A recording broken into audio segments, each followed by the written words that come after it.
Dr. Kane and Dr. Samuelson inhabits in the background. We are going to present to you a slideshow on dealing with stress and the things that you might be helpful in relation to it. So we'll start with a number of things. So both Kelly and I have had a lot of patients, kind of dealing with multiple stress factors in the COVID age, and we wanted to take some time and talk about the importance of things that you could do to kind of help. So there are a lot of things that we notice physically that can be impacts. Like, what have your patients been complaining about? I think sleep is number one. Sleep is a big one for them. And as we talked about, decrease or increase of appetite, fatigue was at the top of the list. Mm-hmm. Dr. Kane and I also made a list, so we talked about definitely increased headaches, the muscle pain or the any body aches. I think that should be addressed too, because we forget that. Yeah, I think sleep is probably one of the biggest things. Yeah, it's the biggest thing. And are you finding people, not sleeping or? Both. Not sleeping, oversleeping, trouble. Most of the time people are having an okay time falling asleep, but then they wake up.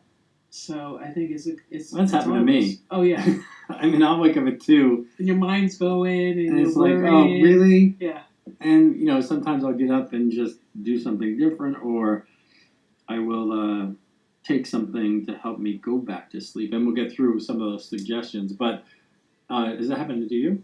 It has. Yeah, it has. It definitely has. I mean, and the things that we're going to talk about has helped too, because there's definitely things you can do. Most of the time, I think I hear in myself, we wake up and we engage our brain and we worry and we think, and then we just perpetuate. Yeah. I call it the active mind syndrome. Yes. Where you just get into that, headspace, and it just goes, and you're like, oh, I'm really screwed here because I am not going back to sleep. Once you engage that, it's like, oh. Yeah. So other things are, obviously the emotional stuff. Anything from anxiety to depression to anger, have been things that I've talked to patients about. Yes. And they're dealing with.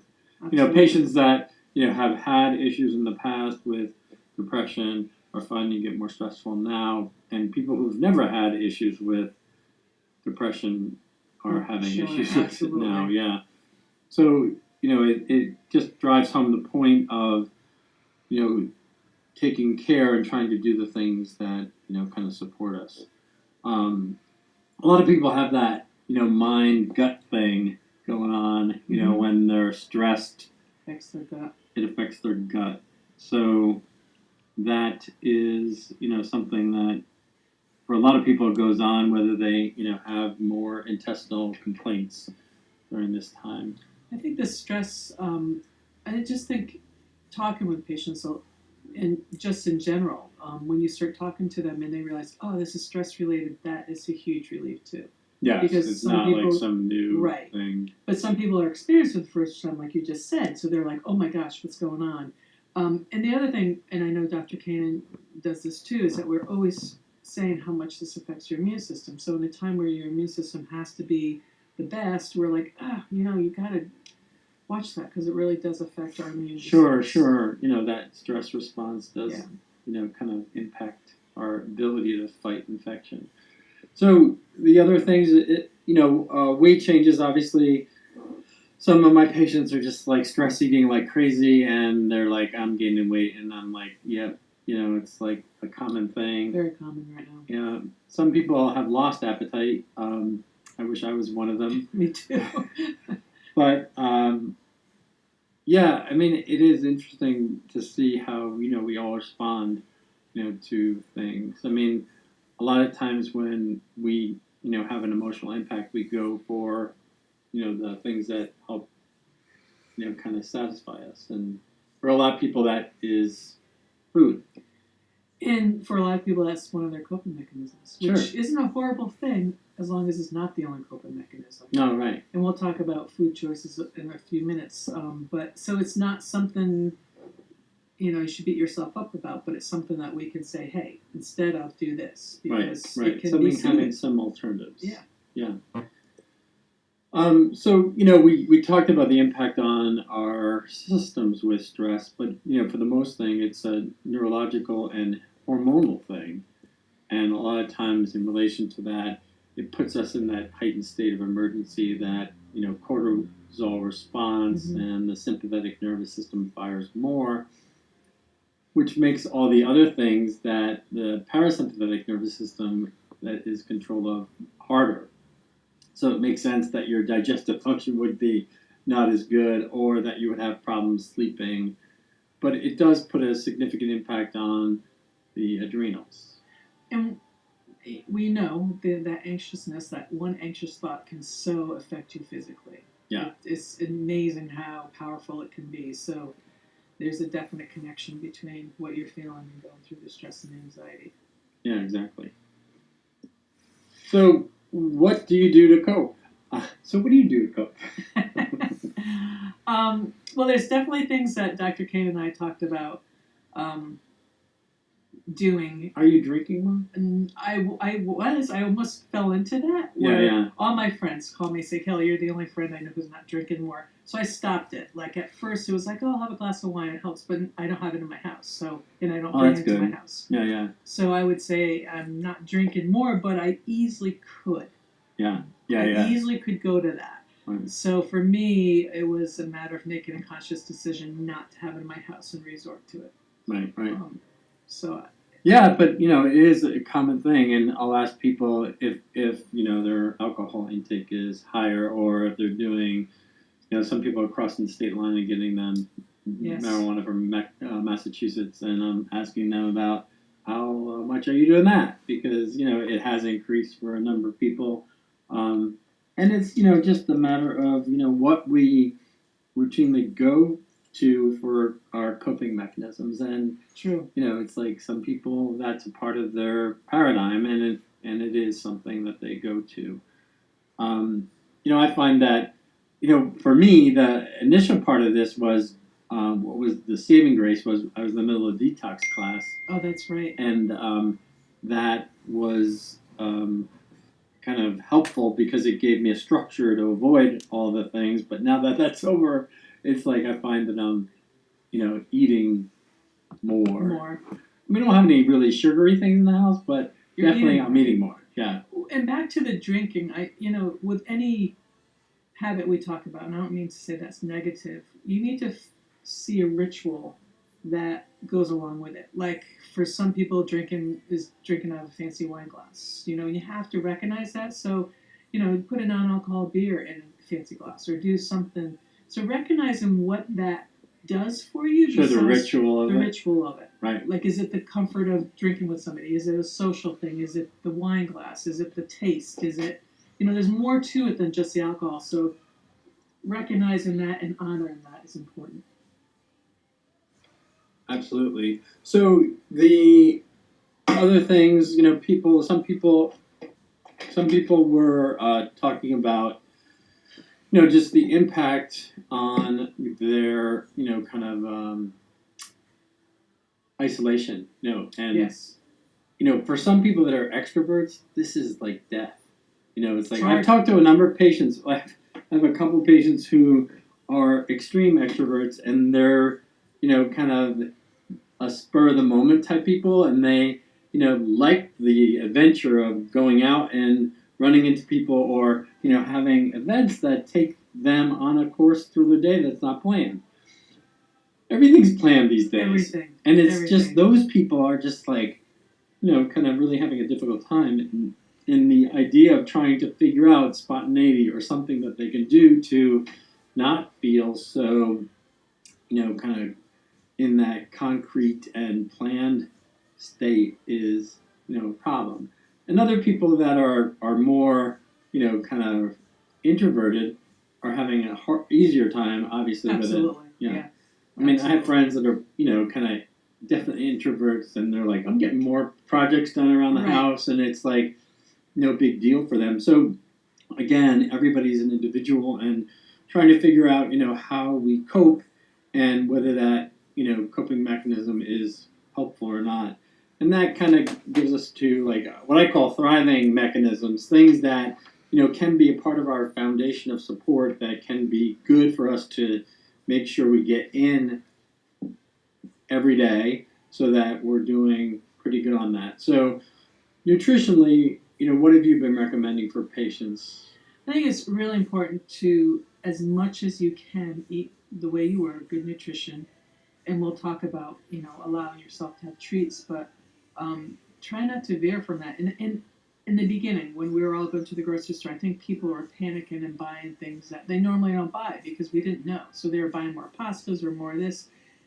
So people thought they had to change how they're eating, and they really don't. I get the fresh veggies. There's things that you go to the store and it's totally not there, so you had to make some changes. But the basic foundation is what you bring in. And again, like alcohol, don't bring in stuff into the house. Right. Don't bring junk food. Don't bring junk food in. Yeah. There's great junk food that you. I have great control of when I'm shopping. Yeah. But if I brought it home, forget about it. If I have chocolate in the house, forget it. No, I know. It's like I can say don't buy it, but if a friend gives us something, or it's in the house, I just can't say no. I agree. Especially cookies. Mine's chocolate. Yeah. And then the other thing, a lot of people kind of have turned to the internet for exercise. There's lots of classes. There's things to do. I've made it a point of going hiking a lot. But there's options that you can do. Just include things. I mean, all the gyms are shut down, and certainly those people that were gym frequenters, Myself, right? I found that difficult at first. Yeah. So it's just finding alternatives and substitutions. You can do a lot with your own body weight. There's amazing little videos on some. Oh, there's so much good stuff you can use. Yeah. So the influx of availability of video exercise things online is just crazy. You could choose any kind of workout and do it at home. Yeah, you don't need a big space. Yeah. No, right. It's a great thing. So we'll talk about what to do for trying to get better sleep and trying to kind of be good about paying attention to that. The interaction piece, the social interaction piece, there's a lot of creativity going on. Mm-hmm. What are most of your patients doing to try to get some interaction? They're FaceTiming, they're Zooming. I personally have friends that we make it a point to call each other a couple times a week. I think that's important to hear that voice. So I think a lot more patients are calling, and a lot more people I talk to are calling rather than just texting, which I love. Yeah. So the nice. Texting is kind of like person. harder. Yeah.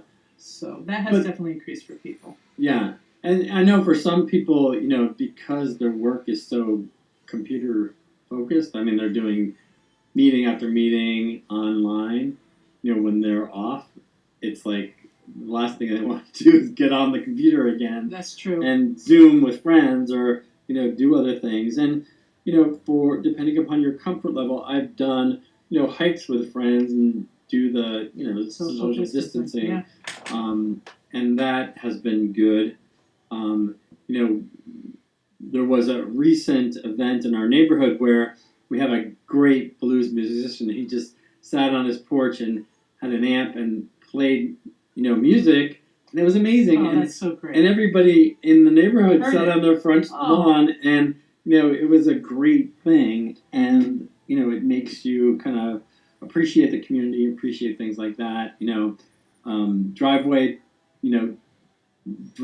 gatherings. I've had a couple of patients say they call up a friend and they stand in their driveway and they talk, or they bring a lawn chair and they'll social distance and kind of do that. And that's especially with the weather turning hopefully this week. Yeah, it's freezing this morning. People are doing that more. Yeah, they definitely are. And the meditation thing, I'll do that in the morning, and I'll do that, and then do a question at the end of it saying just about checking in, and the question I usually ask myself is, if I'm going to take complete care of myself today, I would and then fill in the blank, That's great. and then do at least a couple of things on that list every day. And the usual stuff is there, like what to eat, how to exercise, what do I need to do. But it is a great way to check in with your body and say, all right, what am I needing? And yesterday it was like, I need to call my friend Karen. I haven't had a chance to talk to her. So it kind of prompts you to have that connection with yourself, and it can be something to do on a regular basis. The a lot of issues for a lot of the patients who are parents who are working from home and trying to navigate kid And work. occupation. There was a patient I talked to this week who has this schedule for their kid so that one set of grandparents is helping him with English, another set of grandparents, Great. and they do thing it to do. on like FaceTime. Oh my gosh. And so he's got these connections with relatives that are just home, That's doing great. nothing, but it's a great way to, That's a great interact and get support. And this kid's like has a day full of, interaction with people that, are, in a sense supporting and loving him. And I thought it was a great idea. That is a great idea because it makes them reconnect to that generation and to Right. those family members that they may not have seen. So every day my brother's granddaughter reads them a book. Oh, how So cute. she'll FaceTime and read them a book. And it's every day at like 10 o'clock. And it's great for my niece who's like, all right, that's an hour of time that I can. And she looks forward to it. No, right. She's Yeah. like, okay. She's She is, trying to occupy the kids and has projects and creative things to do. But it is that challenge of, kind of creating that time. I also think just being positive is, I know it sounds corny, Mhm. just being positive and just saying, I'm not in this by myself. This is, everybody's doing this, so you don't feel so isolated or feeling like I'm the only one. But the positive thought is everything. So if we can just give ourselves a break, be more positive, I think that's huge. And I even think that goes into the journaling part that we talked about too. Sure. Like journaling your options, your positive thoughts, your choices. It's really important sometimes to write that all down. So you could go back to that list too and just have that affirmative, okay. Yeah. I think of thoughts and emotions as energy, and if they're just roaming around in our head and there's no place for them to go, it is sometimes helpful to journal because energetically it gives you an outlet. Yeah. And especially if anybody's alone, you're less likely to have those conversations. So journaling could be a great thing to do. And then some people are doing their therapy online. That is a good thing. It's not the most the best form of connecting, but certainly it can be good. And I'm sure any therapist would do telemed right now. So Oh yeah, a lot of them are. If we need that, that's what you need to reach out for. So let's just talk some about working from home because this is kind of an issue. Everybody I talk to is working from home in some way. If they're working, a lot of people, if they're laid off, obviously have another set of circumstances they have to deal with. But that how do you create balance in a home? Where sometimes it's mom and dad, kids are in school, everybody's got computer time, and it's that challenge of space. A lot of us are working from home in makeshift spaces, like somebody's at the kitchen table, somebody's in the spare bedroom, somebody's at the home office, but by and large, all these spaces are not ergonomically great for working. And people are complaining about back pain, neck pain, wrist pain, and just to be thoughtful of that space. I had a woman yesterday tell me she was going to work to get her office chair because she couldn't deal with it anymore, and her office chair is like much more comfortable. Right, that makes sense. Yeah, so pay attention to that. The heights of the chairs and tables. If you can get a desk that has some changeability to do some standing, some of those That helps. things can be helpful. Or And then get up and stretch if you can, if you're yeah, I mean neck stretches, back stretches, using that break to get some physical change because it is that place if your workload is still the same and you're trying to do it all from home, it's a lot of time in an ergonomically not correct space, right? So you got to make sure you're taking the time to kind of do all that. And it's when you're working from home that work or home time is really blurred, and people are like, I'm working a lot more hours than I, usually do because when I, leave the office and go home, I'm off. So one of the things I suggested to one of my patients is to, kind of walk to work, meaning get out the door, walk around the block one way to go to work, and then I think it's a great idea. yeah, walk the other way to go home. And when you're home, you're done because you unless you do something that signifies your boundaries and puts it in there, it's that ritual that might be helpful. Right. And I also think there's nothing wrong with setting a timer and going by the clock and saying, nope, at 4 o'clock I am done, no matter what I've accomplished or not. Right. You have to put up boundaries, absolutely.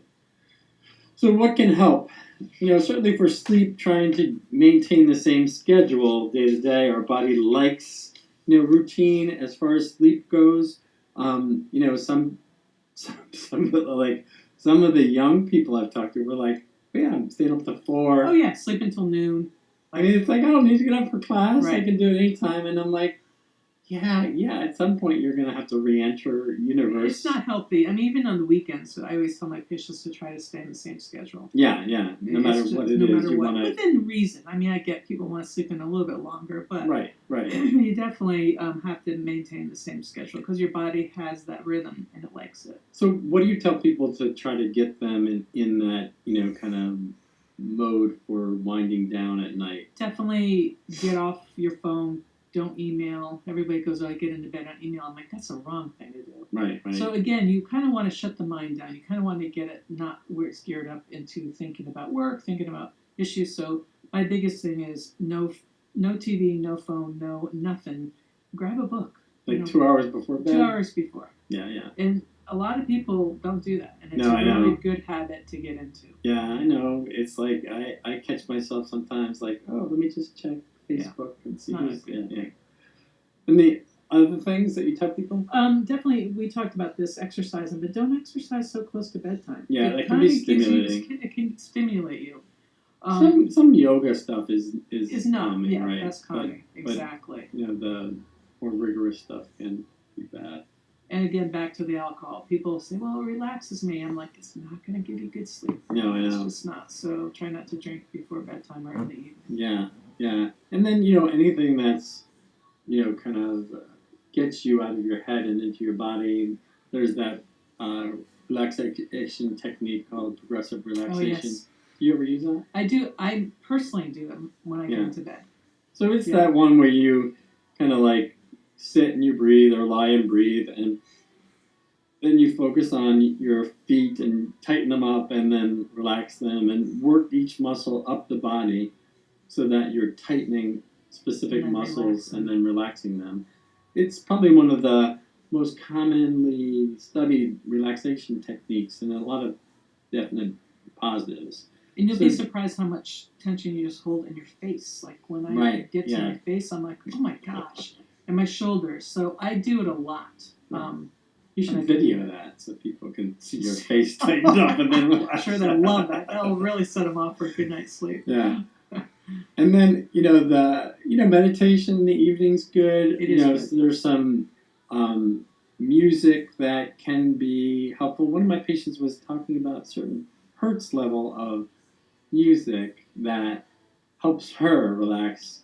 That's and a I good think it was thought. like 435 hertz. But it was on YouTube. She said, I'll have to figure out what it was because she was like, I swear by this thing. It was like a YouTube soundtrack, and it was a certain frequency that's supposed to relax you. And I think it was 435 hertz. Check it on your phone. See if we can find it before we leave these guys. Well, And- I also one thing also that staying asleep. This is all things we're telling you to do before bed. Are we going to get into what we should do if we wake up in the middle of the night? And we'll talk about that next. Or Yeah, go ahead. so one of the things that we've mentioned earlier is not engaging the brain. So that goes back to the music too, or a song. Like if I wake up in the middle of the night, as redundant as it may be, I'll pick a song or a prayer and I'll say it over and over or sing it in my head over and over just to not engage that brain. So again, that pick that soothing thing that helps in the middle of the night when you wake up. It really, really makes a difference rather than sitting there thinking about your laundry list or what you need to do. Or I used to like wake up and think about how I was going to decorate this or do this project, and it's way too engaging in your brain. Don't go there. So now my thing is the minute I wake up, I'm either singing a song in my head over and over, the same song over and over, and by the third or fourth time I'm usually asleep, or a prayer by the third or fourth time you're usually asleep. So that helps. So that music therapy is 432 hertz. And if you just Google it, it says it's a healing frequency, and there's music on YouTube that you can just play. And It's great. It's long enough that you could probably fall asleep to it. And if you wake up, you can try it as a Right. To thing. getting back. Yeah. I mean, one of the things I'll do if I wake up is, just try to do that, 7 count breath. Like inhale that's a for good one. 7, hold it for 7, and then exhale for 7. So it keeps me focused on that rather than getting Yes. into my head. Yep. So that can work That's a too. good one. I like that one. A lot of times people, in that processing way, their subconscious gets them in the evening because it stimulates them to think about, stuff that they haven't done or have to do the next day. And one of the things I do is try to get patients to have a little notebook, put it by their bed, and have a download thing, like That's all a the great things I thing. need to do or think about. And it's for the active mind syndrome, I call it, where Yep. That's a great the brain thing to starts do. working. So it could be a ritual you do before bed, but even if you wake up, you could grab it and So write it's it. out of your head. So it's like, I think of it as just downloading the brain. Yes. In our processing, the subconscious is always trying to keep us, kind of moving forward and help us work out things that our brain took in that we didn't have time to process. So by doing this, it almost tells your brain, oh, she's on top of that. Look she's writing it down. You don't need to You tweak keep her at 2 thinking in the about it, morning yeah. and tell her, like, oh, don't forget, you have a date with, and so that's, And the other thing we didn't mention was aromatherapy. oh yeah, Works aromatherapy is great. Works So great.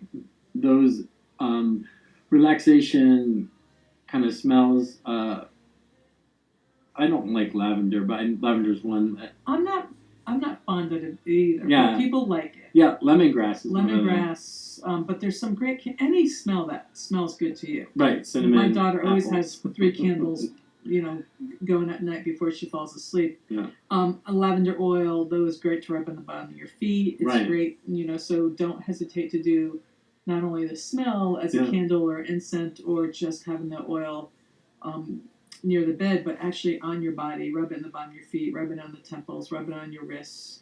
Yeah, there's a That's lot a of great essential thing to oils do. that are great.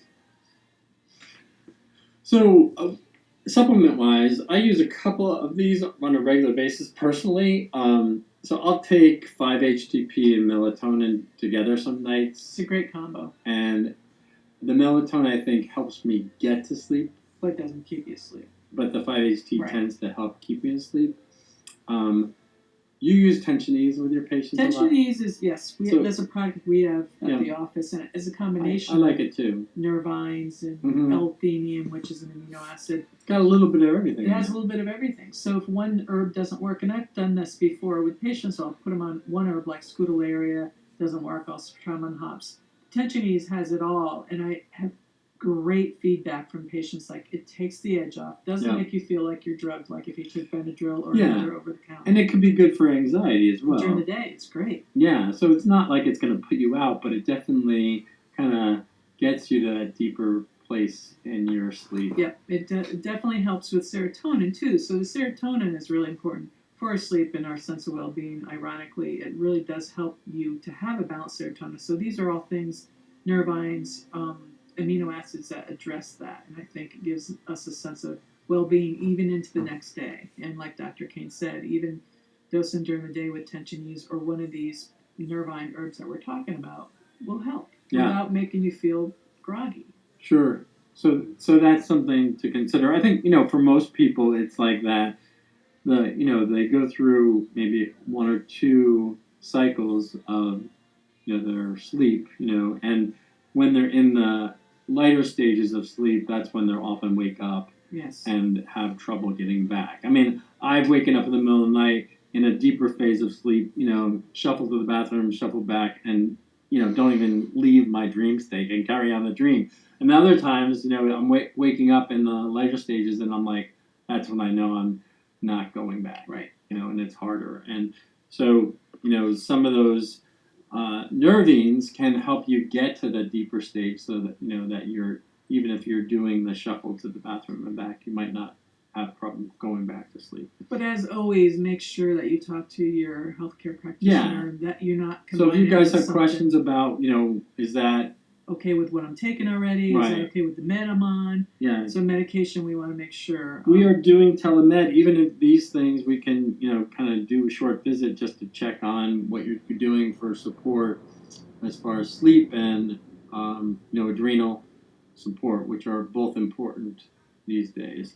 L-theanine I like a lot too. Oh, I do too. I do. L-theanine is a precursor for the GABA receptor, which is great for anxiety, great for sleep, and it can be really helpful. It's not, again, going to be sedative, but it can be really helpful for getting you to a deeper state and helping with anxiety. Some patients are using CBD oil, and I've seen that work really well. Have you? I've seen it work well. And as well as magnesium and calcium. Calcium magnesium is great. It just, it works on your nerves. It helps relax you. It really helps if you're getting muscle cramps in the middle of the night or you're tense up. Calcium magnesium has so many other benefits, just not just helping us relax muscle skeletal wise, but it really has a lot of good benefits. And then adrenal support. The adrenals are those glands that sit above the kidneys and, kind of pump out cortisol, which is the stress hormone, and, can certainly have be overtaxed in this time. And, there's lots of things that have been shown to be effective for supporting the adrenals, and we've gone through most of these. A lot of the stuff we've talked about, is on there. So is there anything you want to add in this? I don't think so. I think we talked about, don't forget your pets as a source of comfort too. I know in the evening, I've now allowed my pets to get up on the couch, which I usually don't do because it's great to have them in our lap, and just petting them calms you down. No, I think that's a great thing. Yeah. It's a great thing to do. But yes, a lot of what we talked about earlier is going to help your adrenals.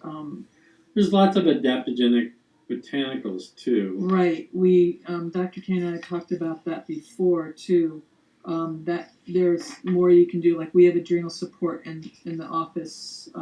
I love ashwagandha. I do too. Holy basil, ginseng. Ginseng, those are all great. And these are all good too because they're somewhat supportive, for immune function.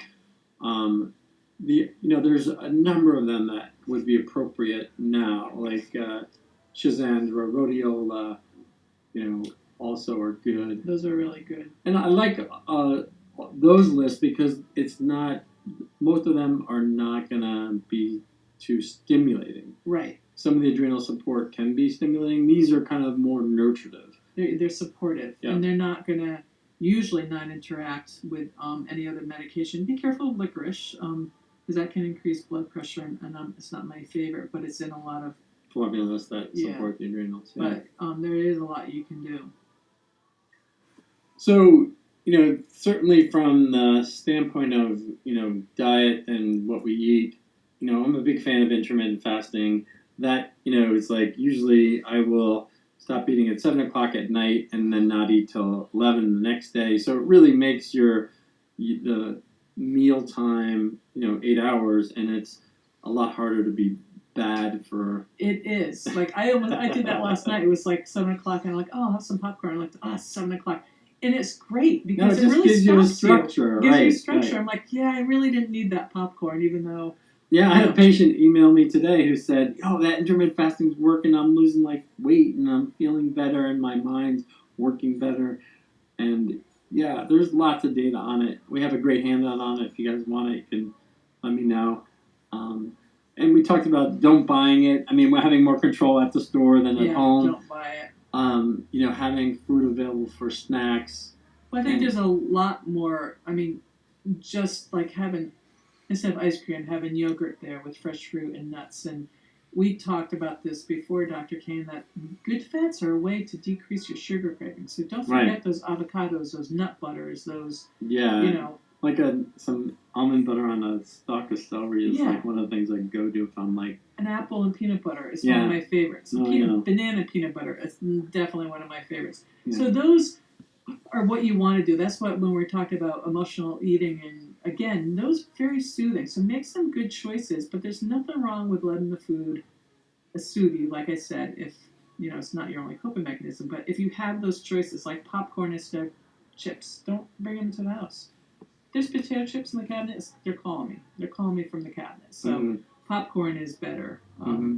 And I think you brought this up too, is like having a day where you let the reins go and it's like your cheat day. Yeah. It is the type of thing that when you do that, you're more likely to sustain something because like, all right.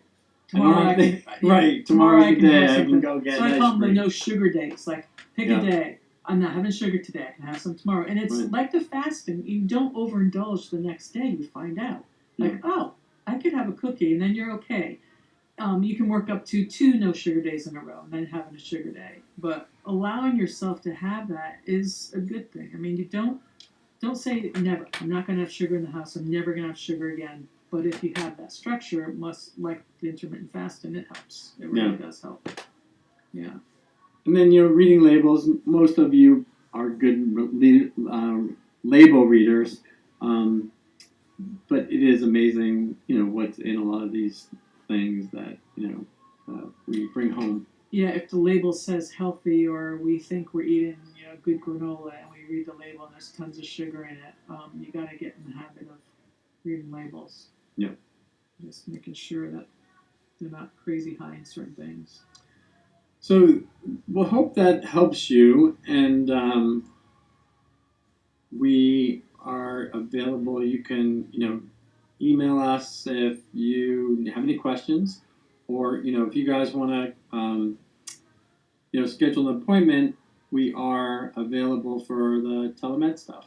And we're also open for suggestions of any other video chats you want to do, or hear about.